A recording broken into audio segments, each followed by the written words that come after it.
වැඩි දෙනෙක් හිතාගෙන ඉන්නේ භූතානෙත් කියන්නේ ඇත්තට කියනවා නම් සාමකාමී සොඳුරු රටක් කියලා. මෙහෙමයි. ඒක වැරදි නෑ. ඒත් පොඩ මේක මතක තියාගන්න. ගොඩාක් අය භූතානෙ ගැන හිතනකොට ඔය භූත කේසෙම හිතෙන්නේ නැහැ. ඒත් භූතානෙත් කියන්නේ පැරණි ඉතිහාසයක් තියෙන රටක්. අනිවාර්යෙන් පැරණි ඉතිහාසයක් තියෙන රටක ටිකක් ඔය බය හිතෙන දේවල් වෙන එක සාධාරණයි. ඒකේ එක උදාහරණයක් මම කතාවකින් කියන්නම්. නැත්තම් ඒ භූතානයේ තියෙන ඇත්ත තැනකින් මං කියන්නම්.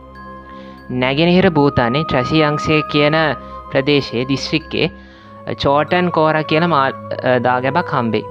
මේ දාගැබ 1740 දී ඒ කාලේ රික්සුම් ගෝන්පා කියන විහාරයේ ආරාමාධිපති ලාම් නාවං ලෝඩේ විසින් තමයි මේක ඉදි කරේ. දැන් මේ දාගැබ නේපාලේ කත්මන්දු නුවරේ තියෙන බෞද්ධනාත් දාගැබට ටිකක් සමාන පෙනුමක් වගේ තමයි තියෙන්නේ. දැන් මේ දාගැබ ඉදි කරන්න හේතු දෙකක් තියෙනවලු. එක හේතුවක් තමයි ආරාමාධිපතිගේ මාමාව සිහි කරන්න මේ දාගැබ නිකන් ස්මාරකයක් හැටියට තමයි ඉදි කරේ. ඒ වගේම තව හේතුවක් තියෙනවලු. ඒ ප්‍රදේශයේ හිටපු යක්ෂයෙක්ව සනසන්න තමා මේක ඉදි කරේ. කතන්දරයට අනුව ඒ ප්‍රදේශයේ හිටපු යක්ෂයෙක් පොඩ්ඩක් ඒ ප්‍රදේශයේ ඉන්න ප්‍රදේශවාසීන්ට පොඩ්ඩක් කරදර කරා.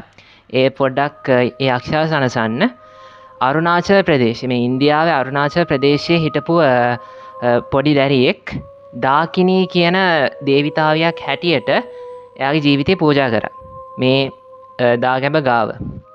දැන් මේක භූතානයේ තියෙන ඉතාමත් පූජනීය ස්ථානයක් වුණාට මේ ප්‍රදේශයට ගියපු වැඩි දෙනෙක් කියලා තියෙන හොල්මන් ඉන්නවා කියලා හොල්මන් දැකලා තියෙනවා කිව්වා.